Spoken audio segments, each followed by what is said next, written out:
Hello সবাইকে। সবাই কি ভাবছে রিয়া ব্র্যান্ড প্রমোশন করছে? না না, ব্র্যান্ড প্রমোশন করছি না, এগুলো আমি নিজেই কিনেছি।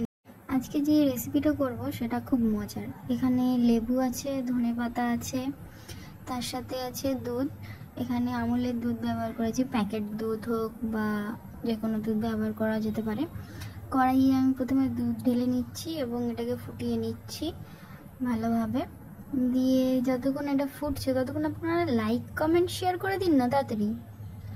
তো দুধটা ফুটে এলে আমি এর মধ্যে দিয়ে দিচ্ছি অর্ধেক লেবুর রস, যাতে দুধটা কেটে যায়।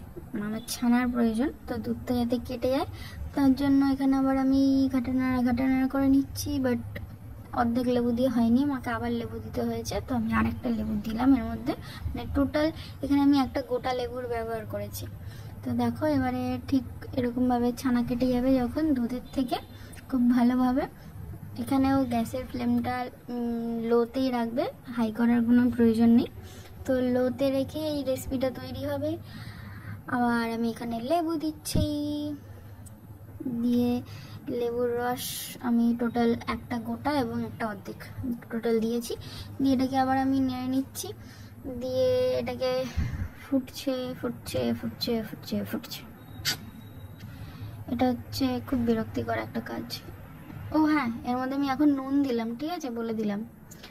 তো এর মধ্যে আমি দিচ্ছি এখানে হাফস, যেটা আমি প্রথমে দেখিয়েছিলাম। তারপর দিচ্ছি এখানে পিৎজা হাফস।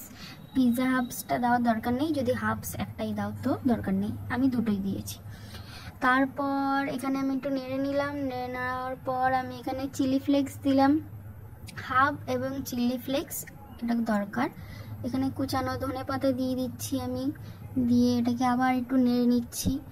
দিয়ে এটাকে নেড়ে নেওয়ার পর এটা যখন ফুটবে খুব ভালোভাবে এটাকে ফোটাতে হবে। ফুটিয়ে এরকমভাবে ছানা অবস্থাটা যেন এরকম হয়ে যায়, এরকম অবস্থা অবধি এটাকে করে ভালোভাবে দিয়ে তারপর দেখে নাও। এটাকে আরেকবার দেখিয়ে দিচ্ছি খুব ভালোভাবে।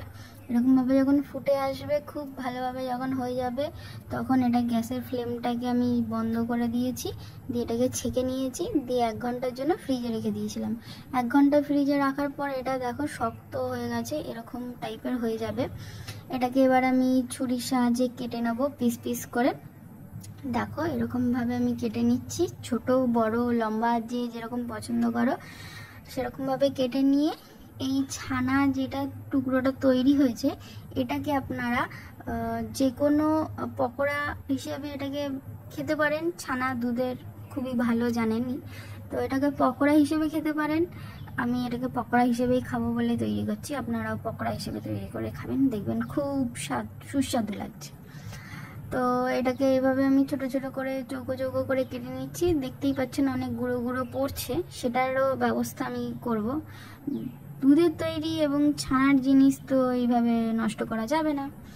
তো দেখুন গুঁড়ো গুঁড়ো অনেকটাই হয়ে গেছে, পিসগুলো এরকম আসবে। আপনারা ছোট বড়, আমি একটু ছোটই করেছি, আপনারা বড় বড় করতে পারেন, কোনো অসুবিধা নেই। দেখুন এরকম প্লেটে সাজালে ঠিক এরকম লাগবে। এরকম আপনারা পকোড়া যেরকম আলুর চপ করেন সেরকমভাবে বেসনে ডুবিয়ে এটাকে পকোড়া হিসেবে ভেজে খেতে পারেন, অথবা শ্যালো ফ্রাই করে ওটাকে খাওয়া যায়, সেটাতেও খুব সুন্দর লাগবে, খুবই টেস্টি। এত সুন্দর রেসিপি দেখালাম চটজলদি, একটু সাবস্ক্রাইব করে দিন না। এটা তো হয়ে গেল। এবার যেই গুঁড়োগুলো বেঁচেছিল দেখো, এখানে আমি আর একটা গুঁড়ো করে দেখিয়ে দিলাম। এই যে গুঁড়োগুলো আছে এই গুঁড়োগুলোকেও ব্যবহার করা যেতে পারে। হ্যাঁ এক্স্যাক্টলি, এই গুঁড়োগুলোকেও ব্যবহার করা যেতে পারে। এটাকে আমি ব্যবহার করব যখন কোনো ভেজ রোল তৈরি করব, তার মধ্যে আমি এই স্টাফিংগুলোকে দেব, দিয়ে রোল তৈরি করে দেখাবো। সেটার রেসিপিও আসছে খুব চটজলদি, কোনো চিন্তা নেই।